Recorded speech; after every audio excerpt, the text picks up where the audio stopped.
Assalamu alaikum. Good morning, good afternoon, good evening, everyone. On behalf of CBU, I would like to invite and thank Dr. Komal for joining us today, and all of you, and especially joining on time. I love you guys for that. Inshallah, we'll get started. We have a good gathering today, and it's a great topic that Dr. Komal will be sharing with us. Just a little introduction of Dr. Komal. I'm sure you all know her more than I do, but Dr. Komal Atta is a director of medical education at UMDC. She is an award-winning medical educationist from Pakistan and a fellow of AMEE and ASME, renowned for her innovative work in competency-based training. She's pioneered the use of entrustable professional activities, EPAs in Pakistan, and developed the PAC Compass framework, setting a new standard in the house job and BHU training. A strong advocate of equity, diversity, and inclusion, EDI. Her research on adaptive expertise is shaping faculty development globally. Dr. Komal was recently honored with the M.H. Khazi Star Alumni 2024 Award for her exceptional contribution to health professional education. Congratulations, Dr. Komal, and the floor is yours. Thank you for joining us today. Thank you so much. Guys, if anyone have any questions, please feel free to raise your hand or add it to the chat, and we will take from there. Thank you. Komal, sorry, it's your turn. Thank you so much. Thank you so much, Dr. Sakina, for such a wonderful and humbling introduction. And I'm really grateful to SIVU for giving me this opportunity. And thank you everyone who has joined today. It's wonderful to see so many people.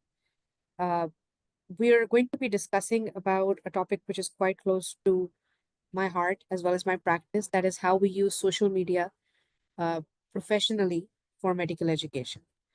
So I'll just be sharing my slides.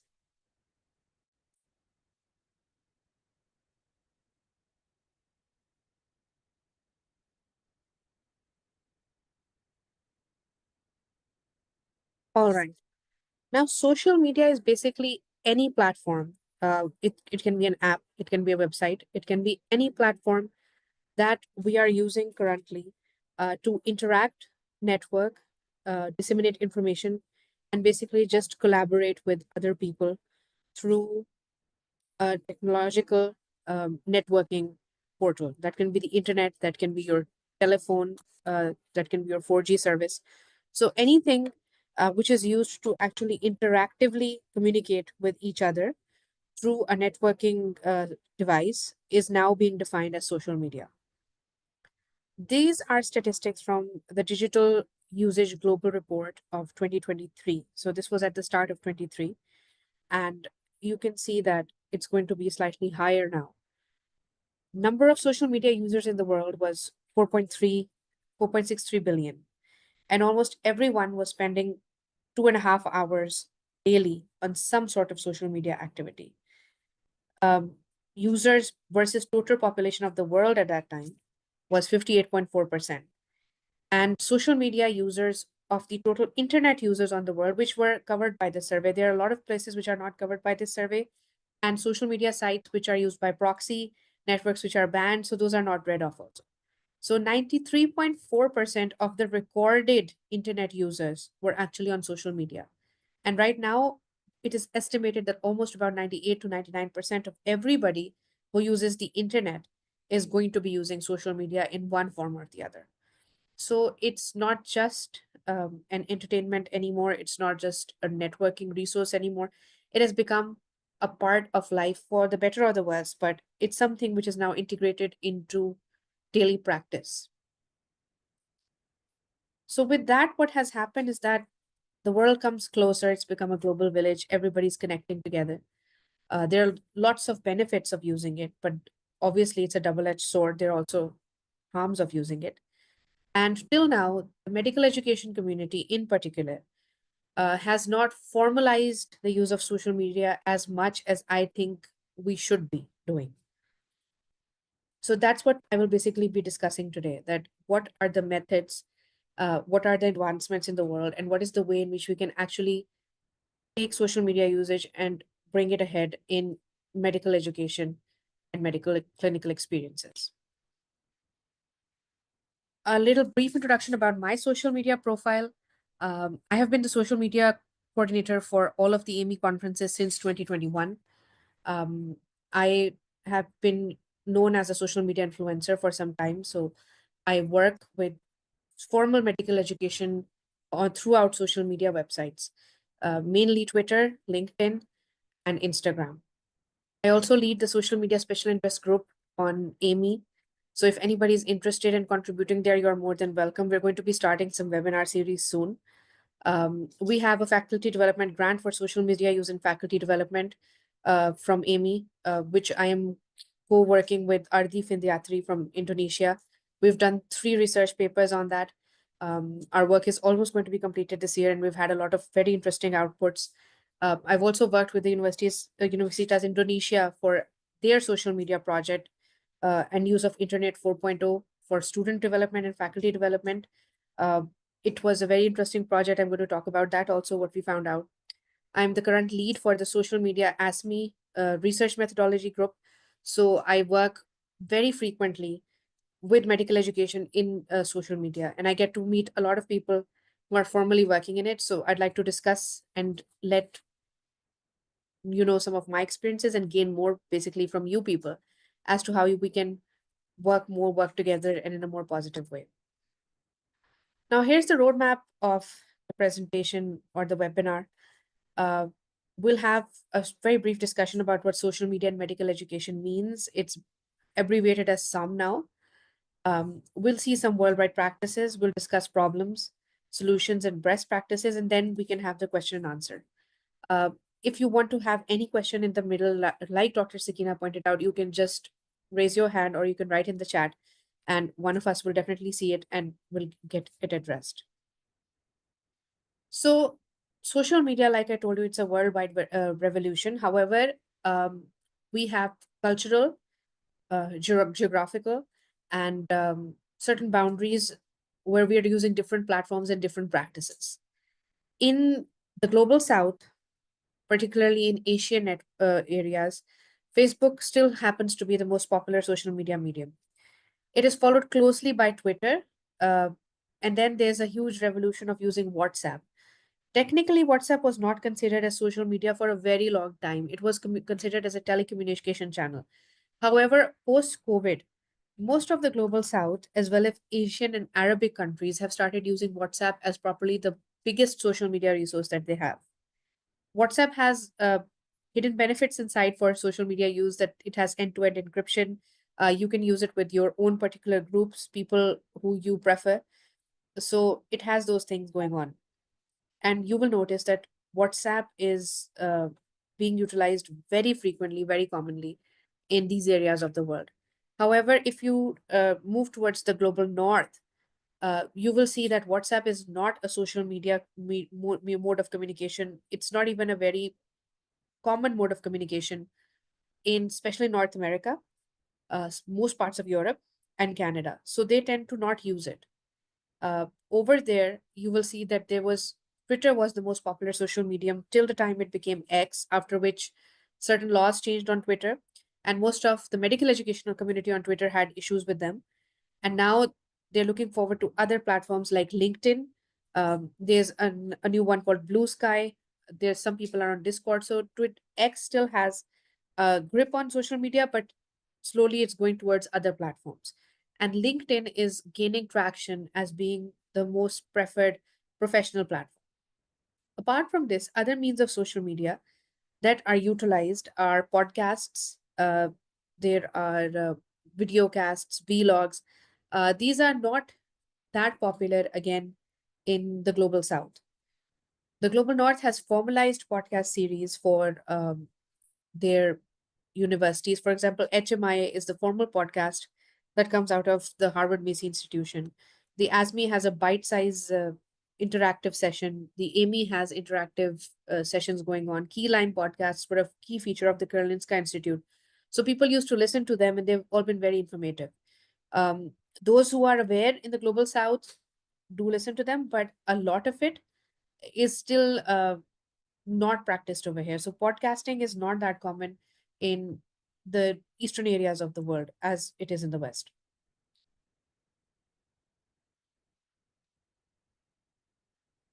Now, that was about the different ways, the different websites, and the different tools of social media that we are using. The particular use of social media in medical education that is coming up right now is obviously an information sharing. Uh, there's a lot of information going on that goes through social media channels. A lot of very good clinicians, very good physicians, they have their channels which have a lot of positive information coming in. There's also some loopholes that, information which is not authentic goes ahead in social media, but nonetheless it's a huge resource. Then there's inspiration when you find out that those who you look up to, or those people who are working in your field, are doing certain things, and you may be able to follow them on Twitter or LinkedIn or Facebook, or you may be able to find out how they did it, what they're working for. So that gives a lot of traction.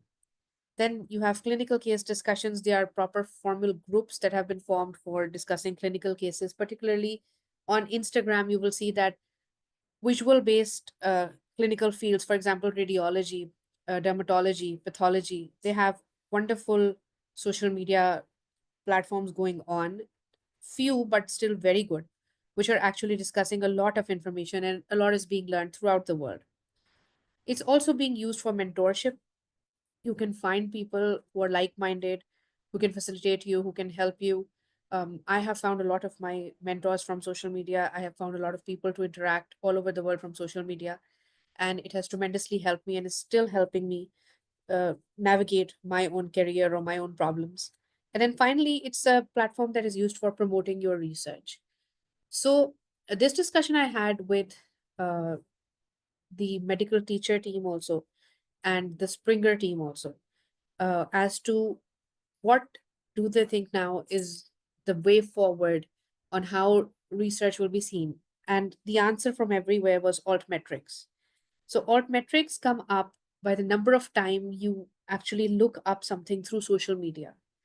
So if you notice now, every big impact factor journal, whether it is any GM, whether it is medical teacher, it is medical education, it is clinical teacher, it is academic medicine, they all have their own either blog or podcast, and they all have links to major social media platforms to disseminate uh, the research that is going on. So everyone has a Twitter channel at least. There's some mechanism of disseminating information through all of these channels. There's a social media editor for almost most of the big journals now, because they understand that this method of research promotion is probably the most effective and the fastest right now, and the world is actually looking and listening to it.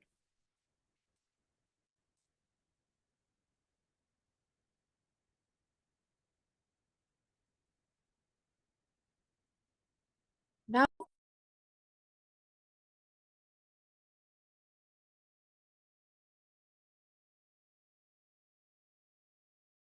it discusses the big five social media. I like to call them the big five because these are the ones that are used the most and how they are used.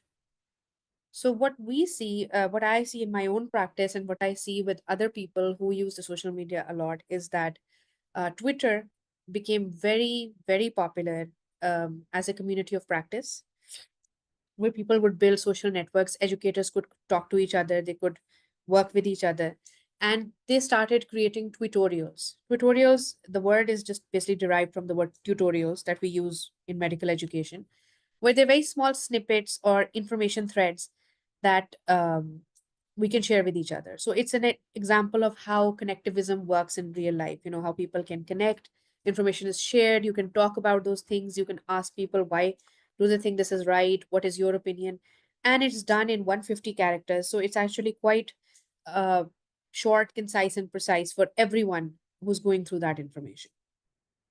So Twitter was known for tutorials, journal clubs. I still know that there are journal clubs of radiology that are very well maintained on Twitter. They post the link of an article, and then they just, start making small snippets and comments about it. And then it's one time is given to everyone where everyone can actually interact and they can work on it. Then comes TikTok. TikTok is not one of my preferred mediums, to be honest. I'm not that TikTok savvy, but I've seen that the new generation, particularly Gen Z, they're very good with it, and they know how to add clinical tips, small visual information, small information bites, and they can make those um, memes and informal chats on TikTok, which can be used for learning also. Then obviously there's Facebook. Facebook has the edge of creating groups. So, you can create a particular group. Let's say there's a group for SIVU medical education seminars.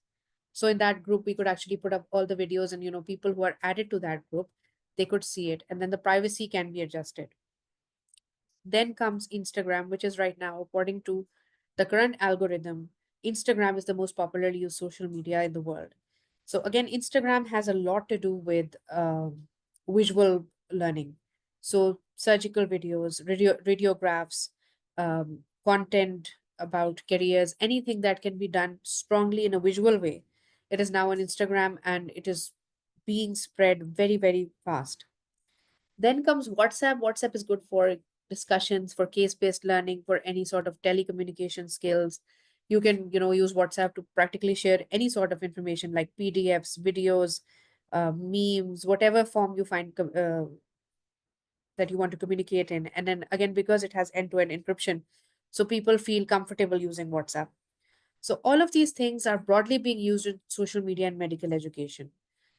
The problem comes where there's no definite border as to where to stop their use, how to regulate their use, and how to exactly curtail who you are sharing information with and what information you are sharing. So, we're going to be talking more about that and how to use it formally in scholarship. Now, whenever I've just given some examples, and I'll be giving some more practical examples in a few minutes.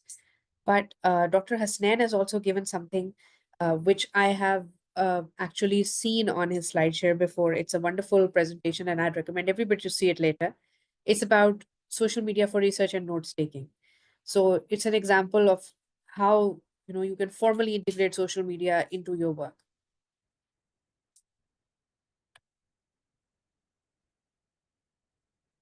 All right. So now what has to be understood is that everything has to work according to a certain plan or according to a certain criteria.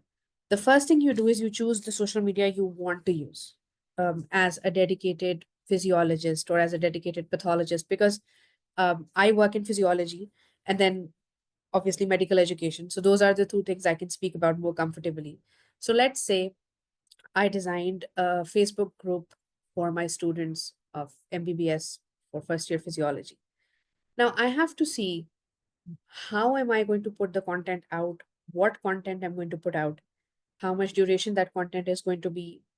And in social media, the one thing you have to be very, very careful about is that what are the consequences of the information that I am going to put out. So, whenever you are generating a post, whether it's just a general post about introducing somebody, or whether I'm doing a post about the next journal club for ESME, or I'm doing a post about the AME conference, I have to be very careful in wording uh, the way I'm putting it out, because social media is basically disseminating something to everyone and then giving your opinion to everyone, and then everyone is entitled to talk back on it. So you have to understand that there's going to be trolling. There are going to be people who will think that you are the absolute right expert or authority in this field, and what you have written is right. It will be disseminated in the same way forward. It may be discussed, it may be discouraged. So you have to be very, very careful and already plan according to the principles of online design what you're going to do. So personally, I try to keep things very short and preferably sweet. So the first thing I use is Bloom's digital taxonomy. I'll just show you.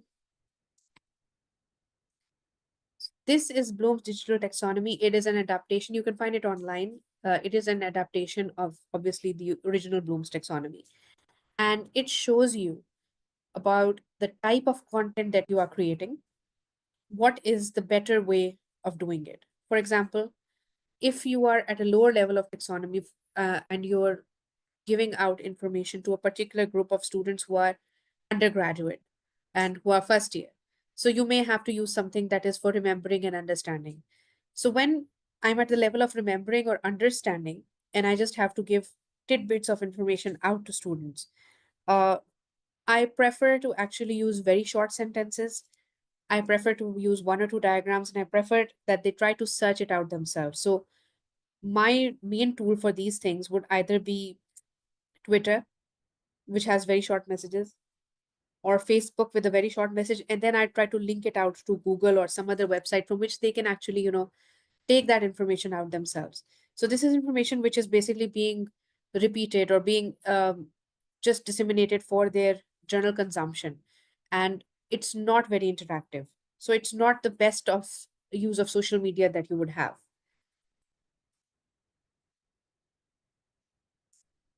I pause in the middle just to see the comments so that I don't miss out on anything. All right.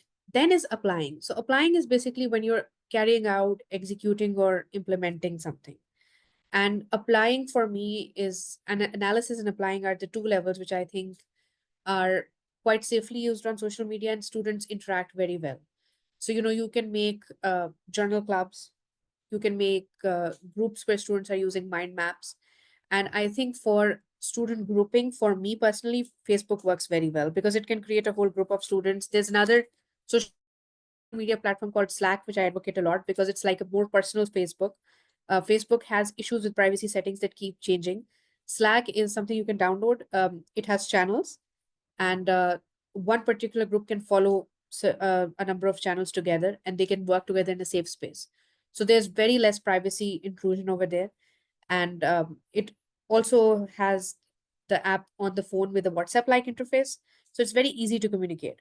So for educational interventions, I prefer Slack, where you can actually give them some sort of a video. You can ask them to edit that video. You can ask them to comment on it. You can ask them to create one. So applying analysis and creating that comes more towards the higher end, and you have to just choose that what you're going to do and which platform you're going to use. For evaluation and creating, uh, I have had students who have come up with wonderful ideas about, because they're more savvy than us in this. So YouTube is one of the very, very innovative and good ways in which students can create videos. They would remix blogs, they can make new things, they can post their own wikis, and they can post vlogs, collaborate together, network. So all of these channels, according to Bloom's taxonomy, you just have to do a little planning as to what is the task you want your students to do, or what is the task that you want to do. So you have to give it a bit of time. For me personally, I'm not very visually savvy that way. I it takes me time to create videos, and I usually don't have that much time. So my preferred mode of communication is through words, and that's why the social media I am most comfortable with is either LinkedIn or Twitter, because over there I can use words. I can, perhaps put up an image or a very small video, which is to my requirement. But there are people like Dr. Glaucoma, and you might have heard about him. He's an ophthalmologist. He's a very big social media celebrity for medical education. He makes educational videos which are very, very funny. But since he's adept at making videos and it's visual, so his work is more towards Instagram, TikTok.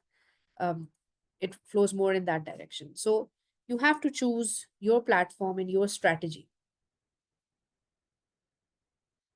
The next thing is that if you're planning an intervention, particularly something in which you will have students involved or faculty interacting with each other, the Ghani's 9 events of instruction always helps.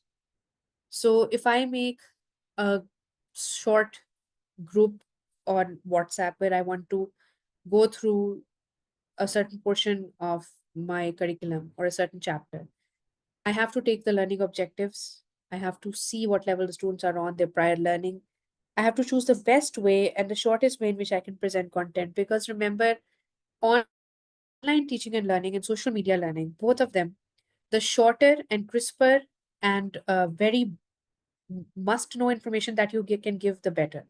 Because otherwise, these are modes of distraction for everyone.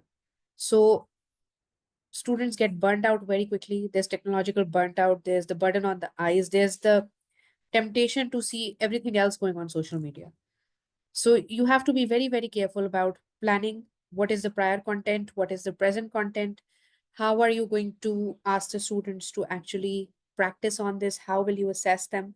So the whole thing has to be very, very well planned. I work with students on WhatsApp, on Facebook, and both of them have the ability that you can actually create MCQs over there. You can ask students to, answer there and then, through the polls option, and you can see the correct answer or the wrong answer right there, and formatively you can assess them, and you can provide feedback, live feedback to them over there.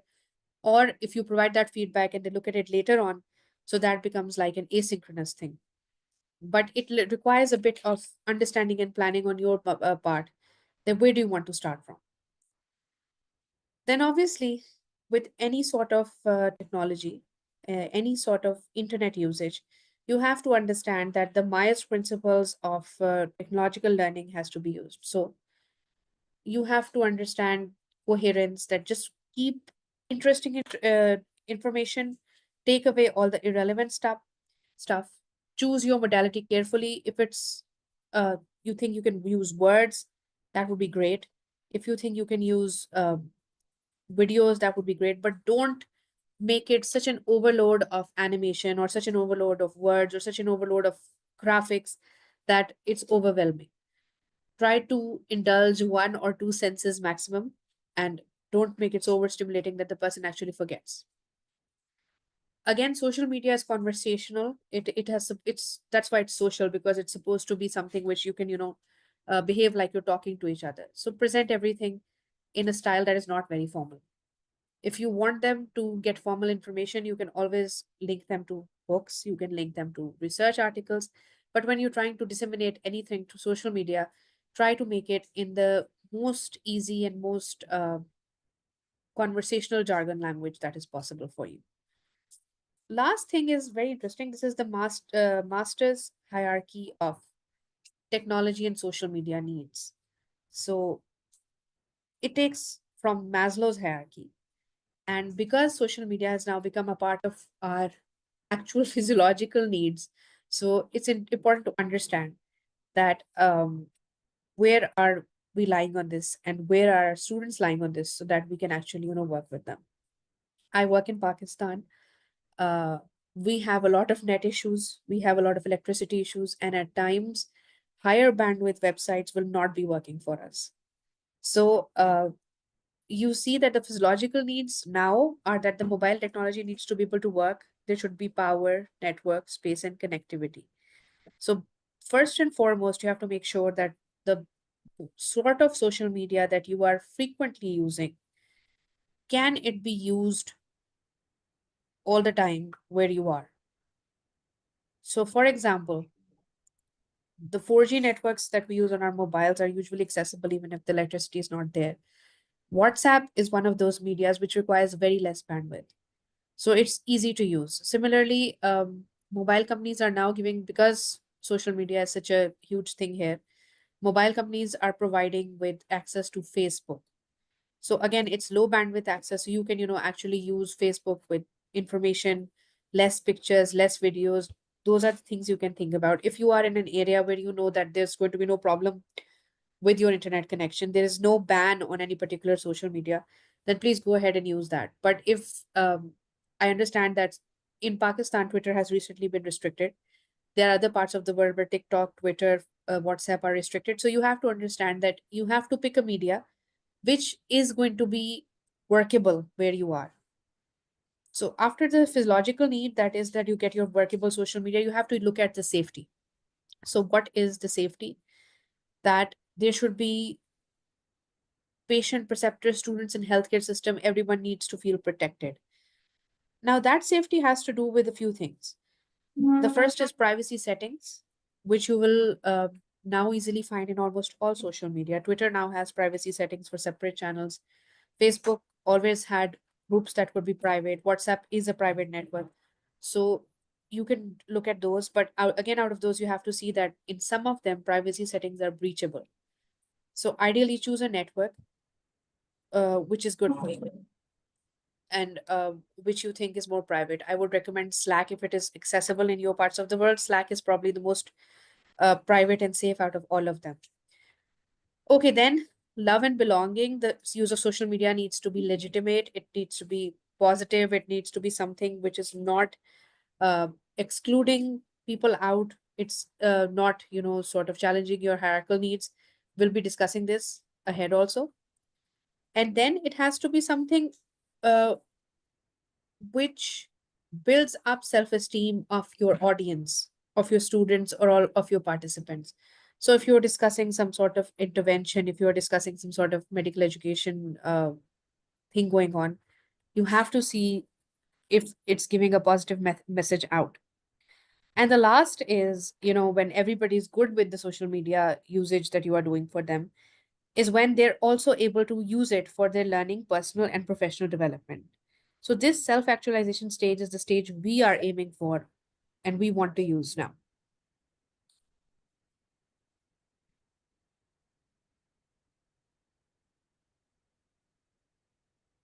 Now, I'm just going to give a few examples of social media and scholarship. These are things I mentioned to you 5 minutes ago about how social media can be used in mentorship, communities of practice, and various other things. So, the first is how I used it as a community of practice with my students. This is an older group, but it was one of the most successful groups, so I tend to use this example more. We created a physiology discussion group for my dental students of the batch of 18 to 21.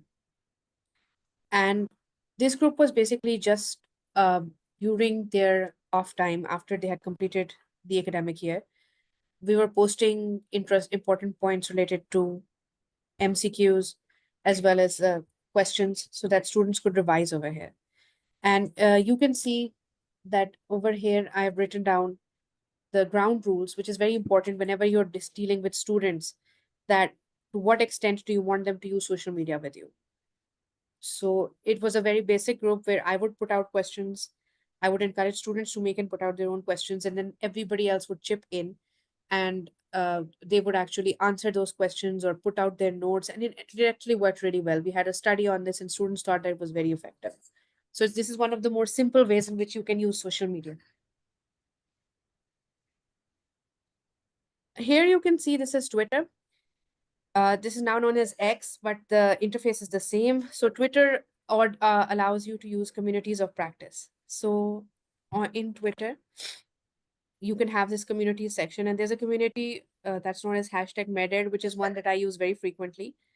You can see over here that somebody had asked for a book, and I think within approximately 15 minutes, he got the first reply about where he could find that book.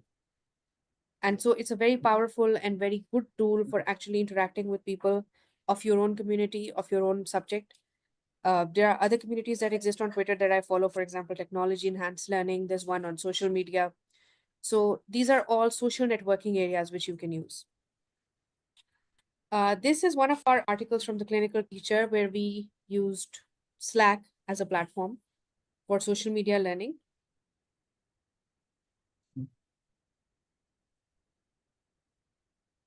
So we actually took permission from the NHS and used 15 medical schools in the UK in this particular study. And we created a dermatology uh, platform where we actually had different channels. One was for a journal club, one was for image of the day, one was for patient interaction. And we enrolled students over there. And every day the students would, according to their curricula, be revising and looking at information on that particular platform.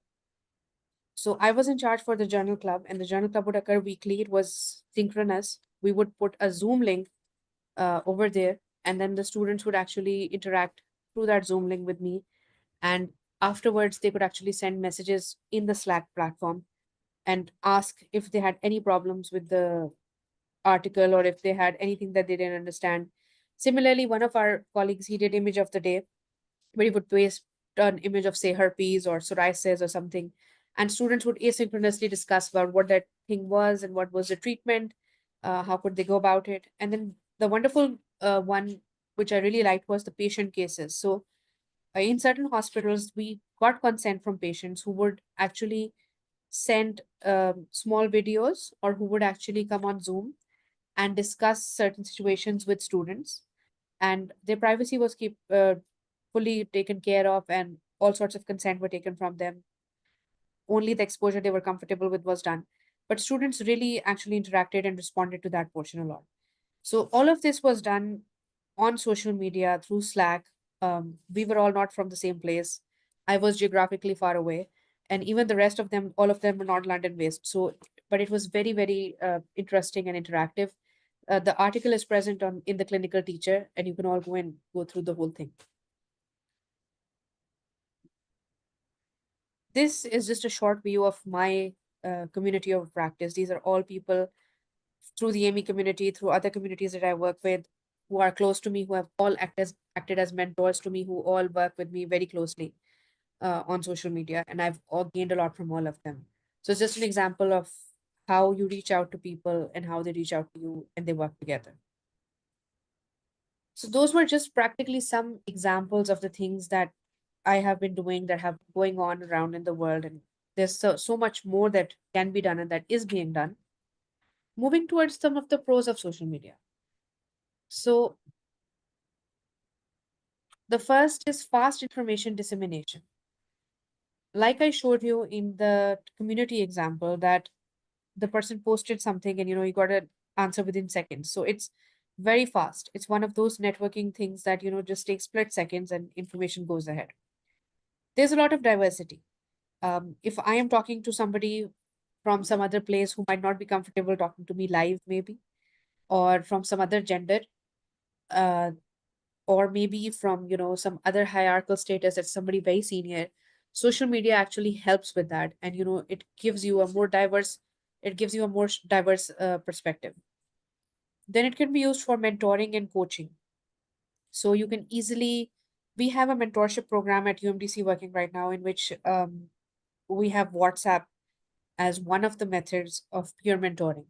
So students who are selected as mentors in final year, they interact mostly through WhatsApp with their mentors from fourth year, but they are faculty members present in the group, just to regulate that the spirit of the group does not, stray away from mentoring. So we don't participate. We're there as passive observers, and we don't comment if even if there's something which we think is, not going in favor of something the faculty would talk about.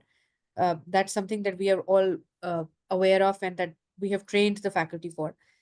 But students, they interact easily through that, because otherwise they have classes, they don't have time, and it's very, very, it works quite well. We've been doing it for a few years, and the students are quite satisfied with it. Obviously, lastly, there's networking. So, like, I'm talking to all of you, and you can reach out to me, I can reach out to you. So it's going we if we communicate through Twitter or through social media, it's a very fast and a very quick network forming resource. Now, wherever there are pros of something, there are obviously cons also. The first thing, which unfortunately everybody has to be careful of and everybody faces, is cyberbullying. So whether you're trying to make a change, you're trying to put something good forward, there will always be some sort of interaction which might be uncomfortable, negative, or even in a sense that it seems like it's some sort of bullying going on. So that is one of the biggest drawbacks of social media. It's easy to be anonymous and talk bad about someone. So it takes out your armchair revolutionaries, it takes out people who can criticize on things, and the ugly part of uh, feelings and emotions, and the ugly part of humankind actually comes out. Another very, very big issue is the dissemination of fake information on such platforms. That is why I am a big advocate of medical educationists and doctors to actually be using social media, because I think that the responsibility lies on us to actually give out genuine, well thought out, and good information, so that after some time people do have that sense of differentiating between the genuine and the fake. However, right now, if you notice the algorithms, the patterns, and your own personal experiences, you'll see that there's a lot of information which makes very little medical sense, but it will have 100 followers, 1,000 followers, 200,000 followers, and people will actually be disseminating and practicing it. And this is a dangerous practice. And it only exists because of the monetization aspect of social media, which a lot of people have exploited in a very negative sense. So I think if there's more genuine medical information, if there are more genuine monetized medical channels, uh, that would actually work wonders for everybody. The last one that I've made, that the blurring issue, is it's also something which is a common complaint about in our community. That is a blurring of your personal and professional identities, because obviously social media has a lot of personal sharing. People work with it for their families, for their friends, for their groups, and if you try to use it for professional usage, you tend to get lost in that translation of till what time are you going to use it professionally, where are you the doctor, and then where are you the friend, where are you the brother, the sister. So that is one of the challenges which a lot of us face regarding our professional and personal identity formation on social media.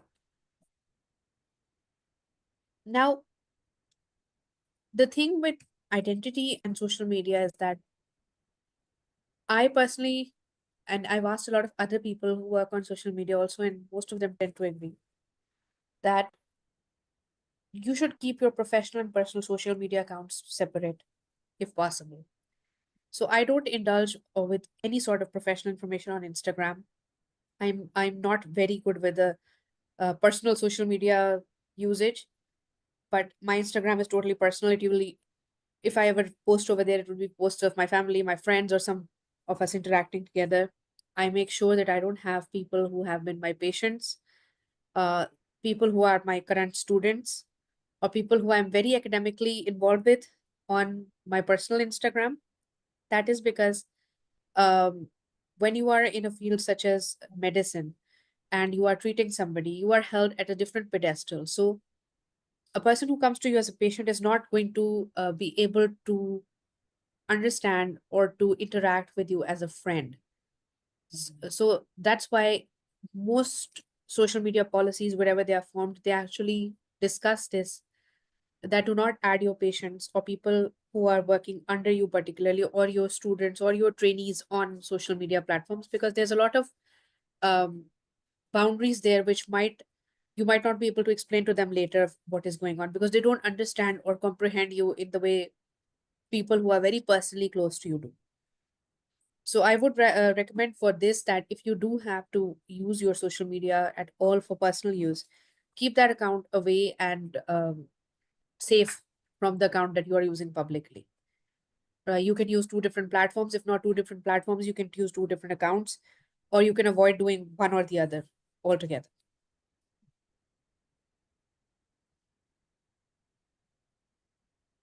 Okay, so now I'm going to come towards the professional part of this presentation. Of late, in the Western countries, it has, and now also somewhat in the global South as this movement, because of the importance of social media as a part of our lives, social media is now entering formally into scholarship. So I have noticed that people in various conferences, as well as when I interact with other social media medical educationists who work with me, people are actually using their social media pages to build their portfolio. So whenever you have some sort of an interaction with somebody who's very influential on social media, you get some sort of a reward or an award, you get some sort of acknowledgement. It is now recommended that you screenshot and bank all of those. You keep that library with you. And there will be a point in time, there are certain places who are checking your social media portfolio. So it may actually support your scholarship and career in the future. Now, how do you use social media for scholarship? This is an article by Jonathan Sherbino and his team, and they are some of my favorite people to follow for social media. They are also the team that works for Key Lime podcast and then Papers podcast, which has now recently been disseminated. This is the criteria. If you are trying to use social media for your original scholarship, the first thing is that the things that you are posting, the things that you are putting forward, they have to be original. It has to be something that is not pasted off somebody else's wall. It has to be something not copied from a textbook. It has to be original concept. And it has to be something that is adding to the field of medical education or to the field of clinical education by building on some research, some best practice, or some theory. जब So, तुम्हारा चीज यहाँ से लेके जा रहा था तो तुमने क्यों नहीं किया? मैंने चीज ले लिया, मैंने चीज ले लिया। हाँ, जिम्मेदार हो यार तुम। यहाँ से okay, तो I'd बोलने चाहिए request, था, मैं चीज ले लिया, सब ले लिया। all right, ले thank जाओ, you. ले जाओ।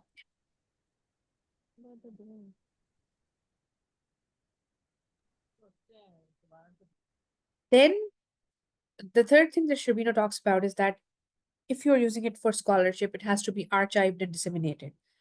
So dissemination is obviously done by posting it actively on a public platform. So that's maybe Facebook for some, Twitter for others. You can disseminate it by tagging people into it, by tagging other medical education websites into it, by tagging other social media platforms into it. And archiving basically means that you save it. So there are options to archive your information in Instagram. Instagram keeps archives. Facebook has backlogs. Similarly, Twitter can archive information. So you must have a record of that actual piece that you wrote or that you disseminated. And then you have to give it to your community. It's not something which you will paste with disabled comments. It has to be something which you are disclosing to your community. They are going to be able to comment on it and they're going to be able to give you feedback in a transparent fashion so that it actually informs some sort of a discussion. So that is going to be considered as genuine scholarship on social media, and that is where you will gain respect and traction from experts who are on social media, and they will actually consider it worth their time to engage on. Otherwise, it will just again be a victim of doom scrolling that somebody will just see it and scroll to the next post. That is known as doom scrolling, which is something we all fall into, that we're just, looking at things and there are things which we think are not useful, but we're just, going through our time and our energy on social media. So these are the criteria I want you to remember whenever you want to make your original point or argument or post on any social media platform of choice. Now, with social media and with the usage, there comes cultural aspects. Being from the global south, being from an Islamic country, there's certain norms and cultures that are followed in Pakistan, which need to be followed on our social media platforms also. Keep as neutral as possible. Do not engage in political debate. Do not engage in any debate which contains religious sentiment, because these things are not core in influencing in medical education. And secondly, they are considered disrespectful and they are considered harmful in your culture. If you belong to a culture which has a lot of mixing of politics into the education sector, a lot of issues that can be discussed, and things which openly are discussed, and by all means, you can actually do that. But you have to see where to draw the line according to the sort of social practices going on ground. So social media is basically always going to be a depiction of what is happening in real life. It's just going to be a slightly glamorized depiction, but it is taking its roots from real life. So you have to see the norms that you are following in office, in culture, in your setup, and you have to make sure that you bring the same norms onto your digitalized platforms. Otherwise, they don't look authentic and they are not appreciated, because people will always be drawn towards the realistic view that they have. Whenever they're talking about scholarship, they want to see genuine things. So it's a different thing if you are um, a social media influencer or a blogger or a vlogger. You can make dreams and show people things that are not there. But when we are talking about medical education or health professionals education scholarship, it has to be realistic, it has to be contextual, it has to be culturally responsive.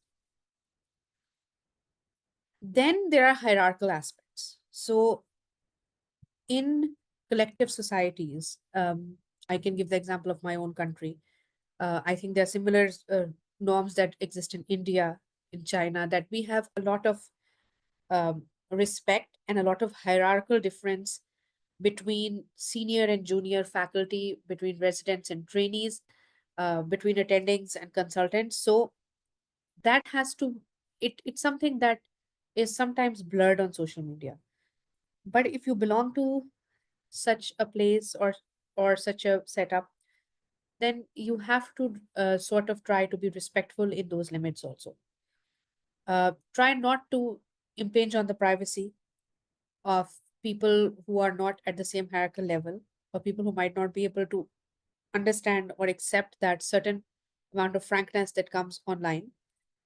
So try to respect them in all means. Try to collaborate in a respectful way. And then when you are collaborating with people who come from a different hierarchical setup, for example, when I talk to people from England or from the United States, and there's somebody senior to me, and I say, sir, so after 2 or 3 times, I get a very clear response that please no, you address us by this name or this way. And then, I try to adjust to that. So, in the same way, when they are trying to adjust with your hierarchical setups, they try to adjust. So, you have to understand that you have to keep that distance of hierarchy in areas where it is respected, and then try to maintain a more neutral approach in areas where it doesn't matter. But it will be there on the internet also.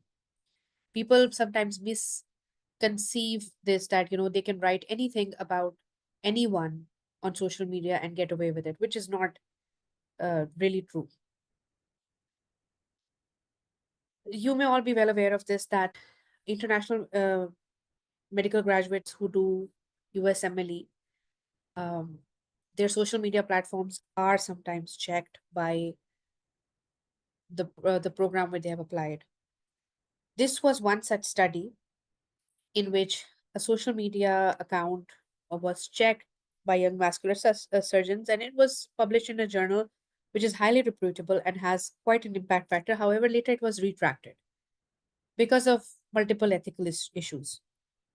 Now, the takeaway from this study is that what I want to tell everyone is that we have to show responsible behavior as medical professionals on social media. This study no way was, ethical, or it was a proponent that should be done, that, you explore people's identifiable social media accounts and you judge them on that. But it does show the general sentiment that comes in people when they see medical professionals. So what happens here is that 480 young vascular surgeons were identified, out of which they found 235 who had public social media accounts. And they actually judged them on those social media accounts. So 25% had potentially unprofessional content. And unprofessional content, they were judged for, some sort of social or religious topics they talked about, um, their attire, consuming alcohol. And then there was some clearly unprofessional content, which obviously uh, was depicting their personal life with uncensored profanities, with offensive comments about colleagues and patients. And this study was actually published. So, what this shows is that whatever you're doing online, it actually is not something which is secret. Everybody knows everything. So, you have to be very careful if you are in a professional capacity and you hold a social media presence and you hold a public presence, that what you are giving out will be consumed and will be used, and it can be used in ways which are against you. So that gives a lot of responsibility, particularly as a healthcare professional, about the image we are building online to actually propagate our scholarship. Now, this brings me to the last part of the webinar, that what are the do's for social media usage to curate a scholarly social media. The first is follow the code of conduct that you have been given. If you are a member of the GMC, if you are a member of the NHS, they have a very well documented social media conduct. They are in Pakistan, we don't have a generalized social media conduct for every, for the whole country. But institutions like the Khan have a communication and social media conduct. We have a social media policy at the University of Faisalabad. Other institutions are following somewhat policies related to this, and those have to be adhered to. So the first thing is follow your respective code of conduct wherever you are. The second is always promote equity, inclusion, and diversity, because this is a platform which is one of the easiest ways in which you can actually help with EDI promotion.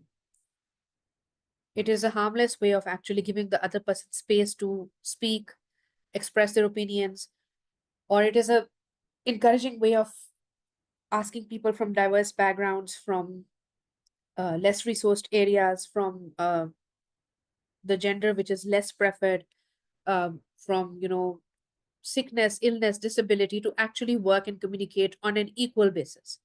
So always be a proponent of EDI on social media. Then share responsibly. This is very, very important. If you are sharing information from somebody else, please counter check it. Make sure that what you are sharing is valid, it is ethical. I don't know about other places, but you can relate to this in Pakistan, that you get WhatsApp forwards from all over the world, which are sometimes, being a doctor, you see people treating AIDS with ginger and stuff like that, and it's forwarded to you as some very effective thing. So just make sure that, if you are sharing something forward, at least go through it, read it, and make sure if it's authentic or not. Because coming from somebody from the medical community, from the health professionals community, there will be people who will believe it based on your sharing. And then own it. If you have put something on social media, whether it's a positive or a negative comment, whether it's a share, whether it's a quote, you have to take responsibility. It is not done by accident. It is a public platform. It is something that you have planned and put up. So you have to understand that. Um, Create separation in your private and professional space for your own well being, for the safeguarding of your professional health, your mental health, your private space, the well being of your family and your friends. Try to have some sort of separation, whether it is in the form of two accounts, whether it is in the form of timing or some sort of privacy settings. Try to come up with a plan for that. Know your platform. So this is very important. Understand that social media policies change. Nothing is truly confidential. Whatever you are putting on the internet has a blueprint, has a fingerprint, which can be used by anybody at a particular point in time. So know the privacy settings of your platform, know how to share information, know how to boost likes, know how to get more likes, know the algorithm of the platform. Right now, the popular algorithm in social media is visual. So short videos known as reels, they are the most effective way of communicating information if you can do that. Try to share your story. Share your story, spread positivity, give good influence, give good vibes, give good information forward. The world is too small to actually, be looking at people's faults, be looking at negative things, be looking at things that didn't work. There's no productivity in putting out things that failed, unless, you tried to make it work and it turned around into a success story. Otherwise, there's no point in putting out critiquing material on the internet. It's not an effective use of time. And finally, have legal awareness that if you are using social media, every country now has some sort of social media protection acts.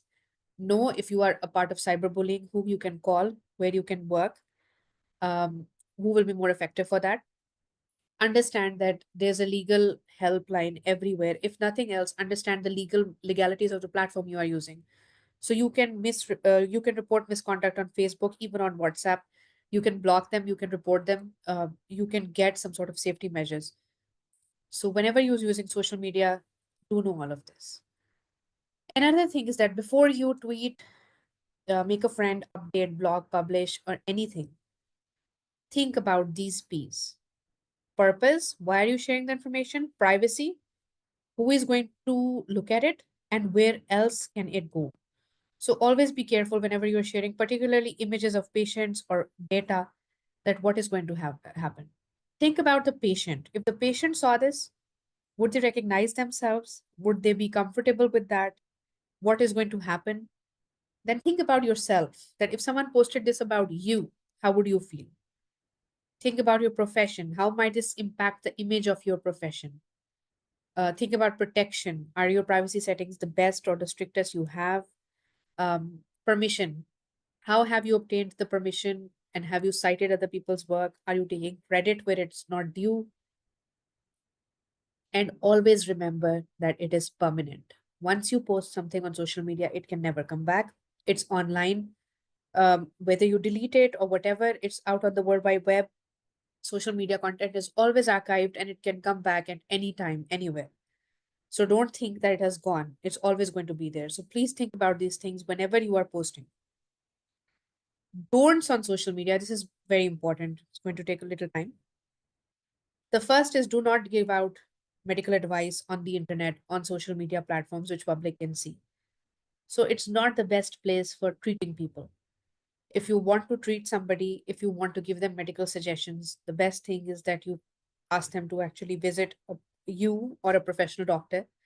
Ask them to talk to you one on one. Ask them to communicate on a platform which is respectable and private, not something which 10 other people will be able to see.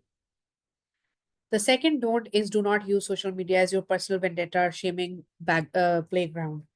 So if somebody has done bad to you, or if you think that somebody does not deserve a promotion, or somebody does not have an authentic publication or whatever, there is no need to put out that dirty linen online.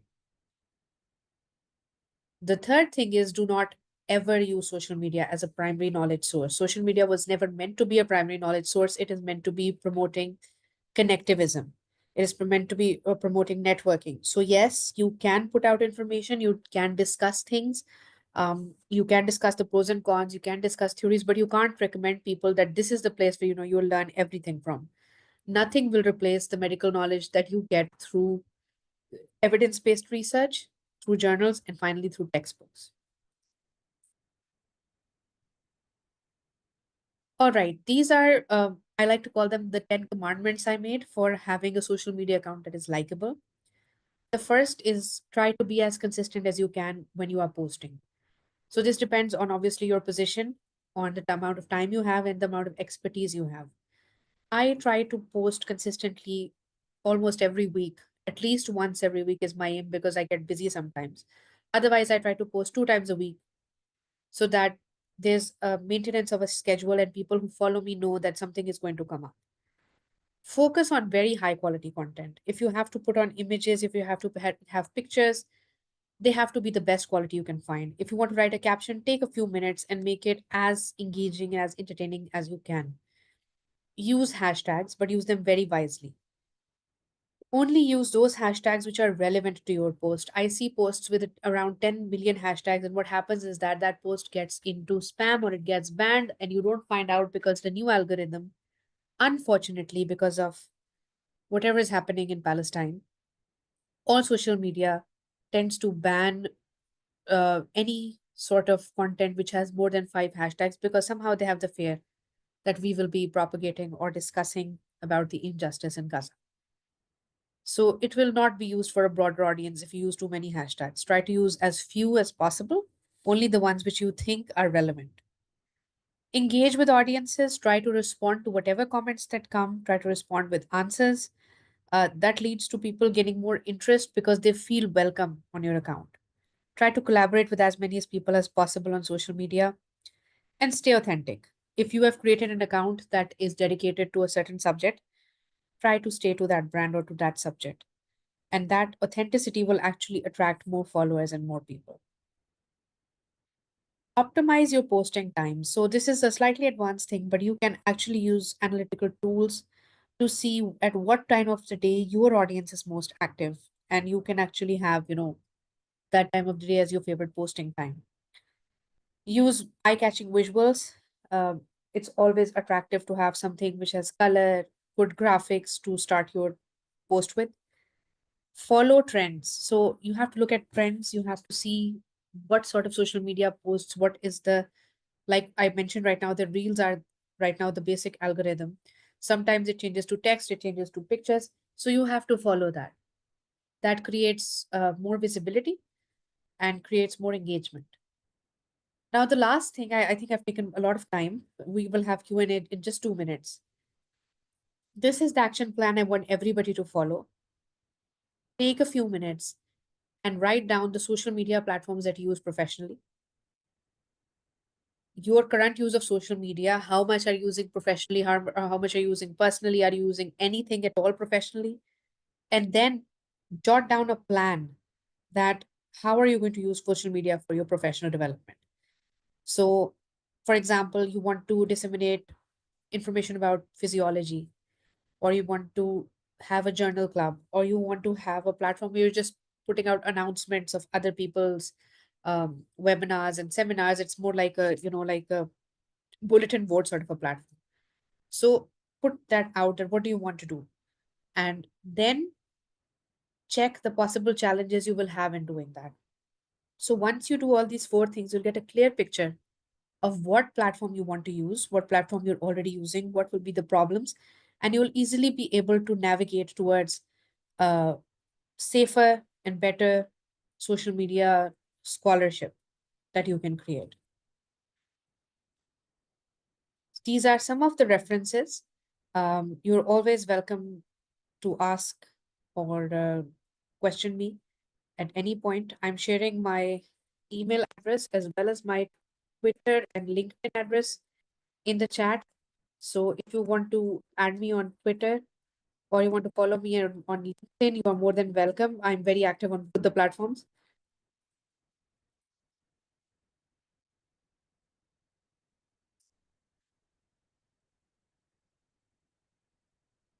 All right. With that, I'm thanking you all for your patience and your complete silence. Surprisingly, either it was way boring or you actually were involved. So please now the floor is open for any sort of questions. Thank you so much.